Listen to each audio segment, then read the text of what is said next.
Սիրելի հայրենակիցներ, կայացրել եմ որոշում, որն իմ անցած տարիների բնական շարունակությունն է։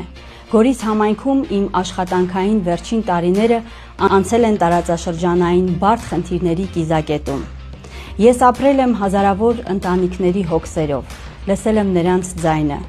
և կիսել այդ պատասխանատվությունը։ Այսօր Հայաստանը կանգնած է գոյաբանական մարտահրավերների առաջ։ Սա ժամանակ է, երբ չպետք է պարզապես արձանագրենք խնդիրները, մեկուսանանք, այլ պետք է համախմբվենք, ուժեղանանք և խիզախ գործենք։ Ես որոշել եմ միանալ ապագա վարչապետ Սամվել Կարապետյանի քաղաքական թիմին, որովհետև այստեղ եմ տեսնում այն ուժը, փորձը և վճռականությունը, որը կարող է իրական փոփոխություններ բերել։ Հայաստանը լինելու է ուժեղ, արժանապատիվ, խաղաղ և իր ապագան ինքնուրույն որոշող պետություն։